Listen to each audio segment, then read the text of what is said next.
Assalamualaikum, kembali lagi di channel Legowo Story. Sebelum lanjut ke videonya, mohon bantuannya untuk subscribe channel ini. Terima kasih. Bab 4367, tak terhindarkan. Aura menakutkan menyebar, dan air laut mengalir membentuk pusaran air besar. Baru kemudian Zhu Qingxiu ingat bahwa Chen Ping telah membuat lingkaran sihir, dan tombak yang baru saja dia tembakkan diblokir oleh lingkaran sihir. Zhu Qingxiu tersenyum, lalu perlahan menutup matanya. Nafas di tubuhnya dengan cepat menghilang, dan tubuhnya jatuh dengan lemah ke tanah. Meskipun tombak itu tidak melukainya, ledakan terakhirnya menghabiskan sisa kekuatan spiritualnya. Chen Ping tanpa sadar melangkah maju dan memeluk Zhu Qingxiu. Dia tidak menyangka Zhu Qingxiu akan membuat pilihan seperti itu pada saat kritis.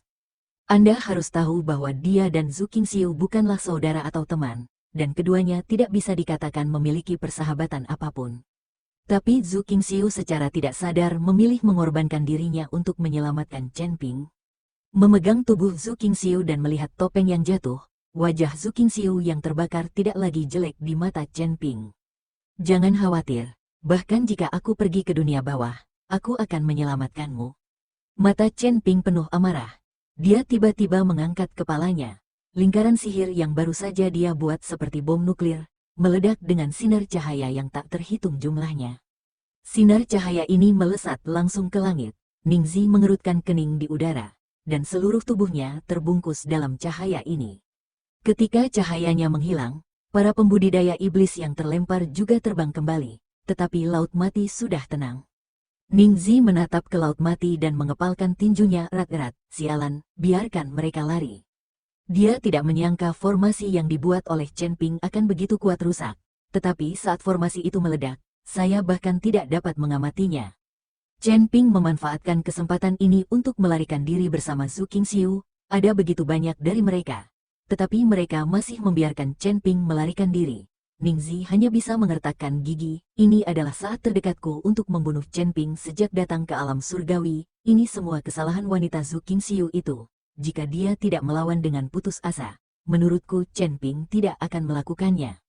Tidak ada waktu untuk menyiapkan formasi, biksu berbaju hijau itu mengutuk.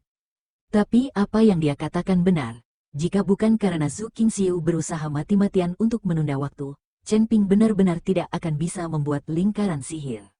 Dia tidak mendapatkan rahasianya buku Sekte Wanjian, dan Chen Ping, seorang pemuja aliansi penyegel iblis berusia seabad, juga melarikan diri. Ini mereka tidak hanya mendapatkan apa-apa, tetapi mereka juga kehilangan beberapa orang.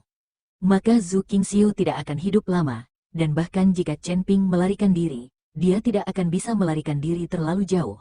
Ikuti saya untuk menemukannya. Setelah Ningzi selesai berbicara, tubuhnya muncul beberapa mil jauhnya dalam sekejap. Melihat ini, lebih dari selusin pembudidaya iblis tidak berani mengatakan apa-apa dan hanya bisa mengejarnya. Di sisi lain, ada tempat kecil yang sunyi, di Laut Mati. Di pulau itu, kilatan cahaya melintas, dan Chen Ping muncul di pulau terpencil sambil memegang Zhu Qingxiu.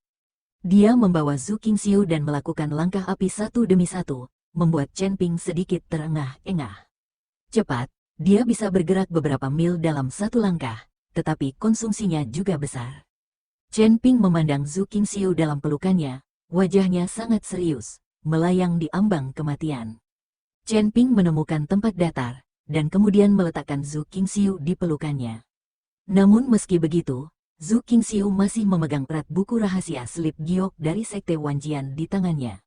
Dia telah mengonsumsi terlalu banyak esensi dan darah mampu mengobatinya. Dia juga memiliki berbagai ramuan di tubuhnya. Tapi yang dikonsumsi Zhu Qingxiu adalah esensi dan darahnya sendiri, dan benda semacam ini bukanlah ramuan. Obatnya bisa mengisinya kembali, selama latihan terus-menerus dari setiap beku.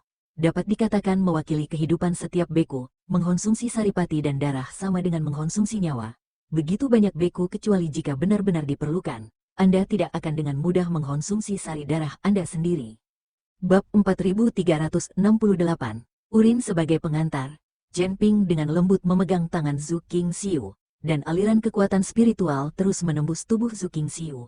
Dia berharap menggunakan ini untuk membuat Zhu Qingxiu bangun. Namun terlepas dari upaya Chen Ping untuk waktu yang lama, Zhu Qingxiu tidak menanggapi sama sekali. Chen Ping mulai menyuntikkan energi abadi dan energi naga ke dalam tubuh Zhu Qingxiu lagi, tapi tetap tidak ada gunanya. Pada akhirnya, Chen Ping kelelahan, dan kondisi Zhu Qingxiu tidak kunjung membaik. Jangan sia-siakan usahamu, esensi dan darah gadis ini hampir habis. Tidak peduli berapa banyak kekuatan spiritual yang kamu berikan padanya, itu akan sia-sia. Tubuh masih hangat, bagaimana menurutmu? Lakukan saja sesukamu. Suara Raja Iblis Ciun terngiang di benak Chen Ping. Ketika Chen Ping mendengar ini, dia langsung terdiam. Brengsek, jika kamu bisa bicara, bicara saja. Jika kamu tidak bisa bicara, diam saja. Menurutmu aku ini siapa? Ini pertama kalinya dia berbicara melawan Raja Iblis Ciun dengan nada seperti ini. Zhu Qingxiu menjadi seperti ini karena dirinya sendiri. Chen Ping harus menyelamatkannya bagaimanapun caranya. Bagaimana dia bisa memikirkan apapun tentang pria dan wanita sekarang? Berapa banyak wanita yang pernah bermain denganmu, kenapa kamu berpura-pura sekarang? Raja Iblis Ciun memutar matanya dan berkata, Chen Ping tidak bisa berkata-kata dan berhenti berbicara dengan Raja Iblis Ciun. Dia mengeluarkan sejumlah besar ramuan dari cincin penyimpanan. Saat ini, Chen Ping meminum semuanya untuk Zhu Qingxiu, terlepas dari apakah itu berharga atau tidak. Dia hanya punya satu ide sekarang, yaitu membiarkan Zhu Qingxiu hidup dan tidak pernah mati. Jika tidak, Chen Ping tidak akan mampu menerima bantuan ini, dan dia harus melindungi Zhu Jiazhen mulai sekarang, dan Chen Ping akan merasa gelisah selama sisa hidupnya. Segera, sejumlah besar pil memasuki tubuh Zhu Qingxiu, tetapi Zhu Qingxiu masih belum bangun. Meskipun ada banyak aura yang melonjak di sekitar tubuh Zhu Qingxiu, yang kekurangan esensi darah, tidak dapat bangun bahkan jika dia memiliki lebih banyak aura, tidak ada yang bisa saya lakukan. Saya tidak bisa bangun, tepat ketika Chen Ping bingung dan tidak tahu harus berbuat apa. Fire Qilin tiba-tiba terhuyung keluar dari ring penyimpanan. Saya melihat unicorn api berjalan ke samping, dan kemudian mulai kencing seolah-olah tidak ada orang di sekitar. Setelah buang air kecil, Huo Qilin kembali ke ring penyimpanan bahkan tanpa melihat ekspresi terkejut Chen Ping. Chen Ping memasang ekspresi marah di wajahnya. Dia sekarang tidak berdaya di depan Zhu Qingxiu yang tidak sadarkan diri. Unicorn api ini bahkan berjalan keluar dengan arogan dan buang air kecil di depannya. Tepat ketika Chen Ping hendak mengeluarkan kilin api dari cincin penyimpanan dan merapikannya sehingga ia tahu siapa pemiliknya, Raja Iblis Ciun berkata dengan penuh semangat, itu adalah kehendak Tuhan. Sudah ditakdirkan bahwa boneka wanita ini tidak akan mati. Iya. Chen Ping tertegun, dan kemudian bertanya, Senior, apa maksudmu? Dasar bodoh, unicorn api adalah binatang dewa, dan air seni dari binatang dewa itu juga merupakan cairan spiritual yang sangat baik. Gunakan urin sebagai bahan dasar untuk memurnikan ramuan penambah darah dan penambah esensi, dan gadis itu akan bisa hidup kembali. Mungkin tidak bisa pulih sepenuhnya, tapi dia tidak akan kehilangan dia, hidup. Kata Raja Iblis Ciun, ketika Chen Ping mendengar ini. Dia sangat gembira dan tidak berani ragu sama sekali. Dia segera mengeluarkan kuali Senong, lalu melambaikan tangannya, dan seekor naga api muncul, secara bertahap membentuk perisai di sekelilingnya, melindungi Chen Ping dan Zhu Qingxiu. Chen Ping tidak punya waktu untuk mengatur formasi, jadi dia hanya bisa menggunakan elemen api sebagai perlindungan untuk sementara. Kemudian masukkan berbagai bahan dan urin api kilin ke dalam kuali Senong, api berkobar di bawah kuali Senong, dan Chen Ping melemparkan semua jenis tumbuhan peri ke dalamnya tanpa ragu-ragu. Segera, pil dimurnikan oleh Chen Ping dan dimasukkan ke dalam mulut Zhu Qingxiu. Hanya butuh beberapa saat hingga napas Zhu Qingxiu menjadi tenang dan dia perlahan membuka matanya. Bab 4369, kita bertemu. Apakah aku belum mati? Zhu Qingxiu memandang Chen Ping dan bertanya dengan heran. Kamu belum mati, tentu saja kamu belum mati. Sudah kubilang, aku harus menyelamatkanmu. Kamu masih terlalu lemah sekarang, minumlah beberapa pil lagi dan kamu akan pulih lebih cepat. Bangun, jadi dia berhenti memurnikan ramuan itu, menyingkirkan kuali Senong, dan memberikan sisa ramuan itu kepada Zhu Qingxiu. Zhu Qingxiu membuka mulutnya dan mengerutkan kening saat dia meminum pil yang diberikan oleh Chen Ping. Obat mujarab macam apa ini? Kenapa baunya sangat busuk? Rasanya apa? Chen Ping bertanya dengan bingung. Baunya seperti urin, kata Zhu Qingxiu. Setelah Zhu Qingxiu selesai berbicara, Chen Ping tiba-tiba teringat bahwa ini adalah ramuan yang dibuat dengan menggunakan urin unicorn api sebagai obatnya. Kamu salah menciumnya. Ada bau urin di suatu tempat. Obat ini adalah obat ajaib. Esensi dan darahmu hampir habis, tetapi kamu diselamatkan oleh obat ajaib ini.